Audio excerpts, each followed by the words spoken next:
We're drinking seltzer in the basement in a tank top because it's hot. It is the middle of summer and it is hot already. Hydration is very important. Hey everybody, it's Anna and welcome back to my BookTube channel. I haven't posted in a while, as you may have seen. I feel like this video is just going to be me sharing a few of my thoughts of like what I'm currently reading, what I'm interested in talking about, and where I feel like I'm at with BookTube more generally. So in no particular order, I guess we will go ahead and get started. So I think that over the years, as I've been trying to figure out, like, after the burnout of posting weekly and in some cases more than weekly videos during the pandemic years, taking time off to try and recover, reconnect with what it is I even like about reading in the first place, I think I have reconnected a lot with what I love about reading.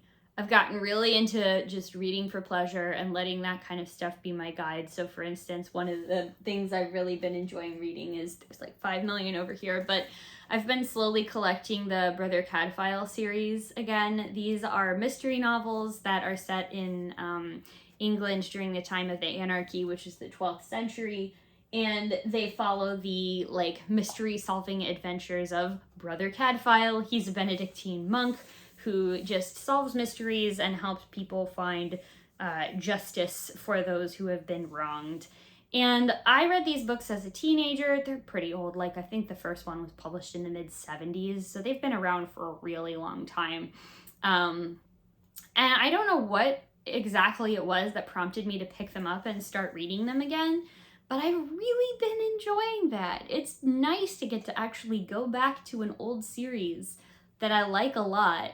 And the nice thing is that in most cases, I don't actually remember the details of who the murderer is or like who the wrongdoers are. There have been a couple cases where I do.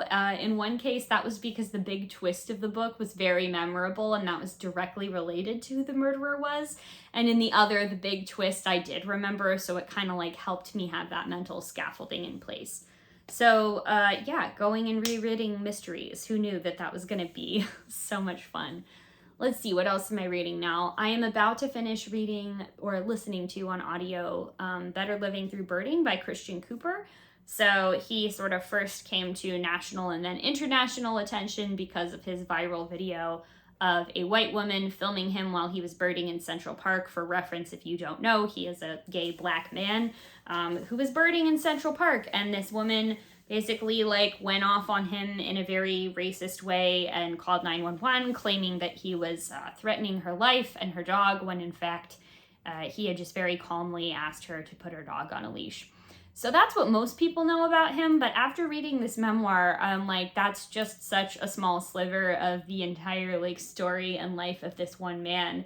I've learned a lot about birding from this book, although you don't necessarily have to be a birder or be interested in birds to enjoy it. And he even says that at the early part of the book. One of the things I really like about it is that he narrates the book himself, including some delightful impersonations of bird calls that he wants to demonstrate from over the years. And whoever did the audio production also inserted actual bird calls of things that he's talking about. So obviously, you know, I don't still know a whole ton about birds or identifying them by their calls. We live on opposite ends of the country, so a lot of the birds that we are encountering day to day are not the same. But I still do think it's really interesting and worthwhile to read books about people that are enthusiastic about things and figure out why that is. What is it about this that you love so much? He also writes a lot about what it was like growing up as a closeted gay kid in New York in the 1970s and 80s, working for Marvel Comics in the 80s and 90s as a writer. He's written for a bunch of different properties for Marvel Comics, which I honestly had no idea. And just kind of a snapshot of life as a New Yorker with birding as this consistent through line there. So I'm really enjoying it. I think it's pretty good. Again, recommend it if it sounds interesting to you. I found out about it because of the Book Riot podcast. So thanks for that kind of thing. And then I'm also reading a couple other nonfiction books. One is called Silent Earth. It's a book about insect mass extinction, which is actually honestly kind of depressing to read about. The main thing that's giving me hope through this book is the way that the author is interspersing snippets of actual interesting facts and tidbits about the insects themselves.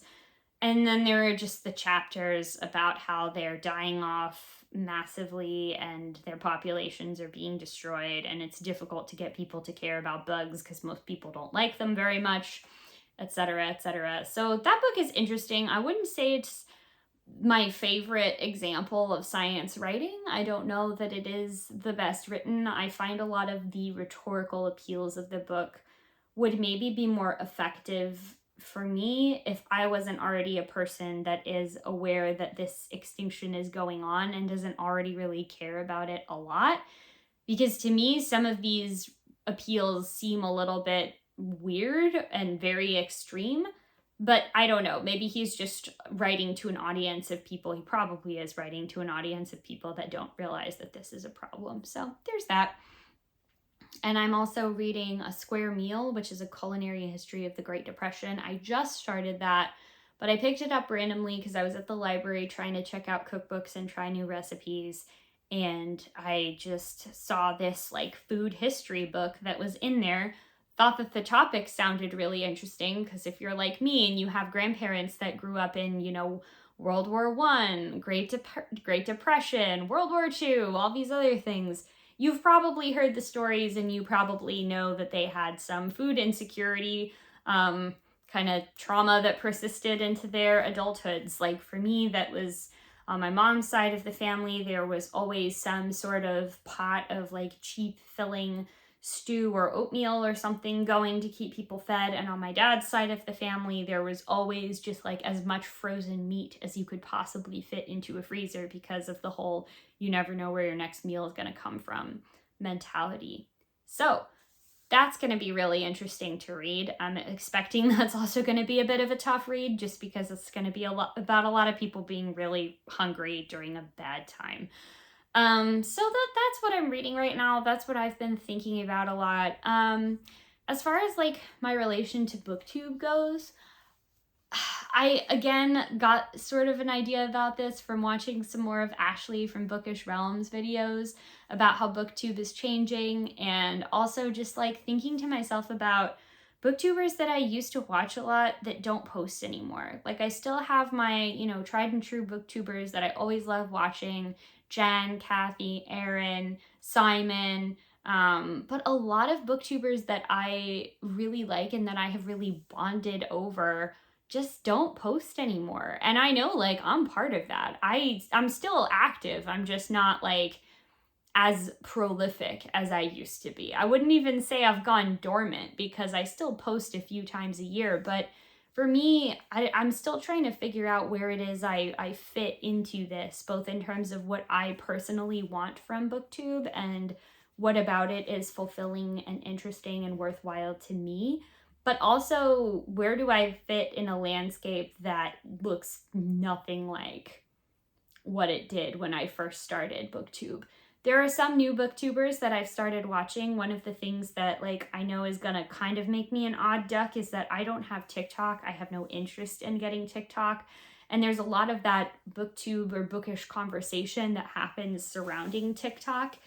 And I get that like that's important for the people that are involved in it. But as somebody that isn't involved in it in any way, I just kind of shrug my shoulders and go, okay, don't really know anything about this. There's always been a degree of like trend following or like bookish trends on BookTube. You know, think of years when, you know, we've switched from YA dystopian fantasy over to the pastel covered like beach read romances and back and forth. And the genres and tastes of BookTube have changed a lot. So have mine too. Don't get me wrong. It's just interesting to see how the experience is different when a lot of my tastes and interests no longer overlap with the things that booktubers that I see predominantly talk about. I also know that YouTube changing has really changed this. Like half the time I don't even get notifications when channels that I actually like and enjoy watching post new things. And then I just assume or, you know, forget to check and think, oh, this person just hasn't uploaded in a while.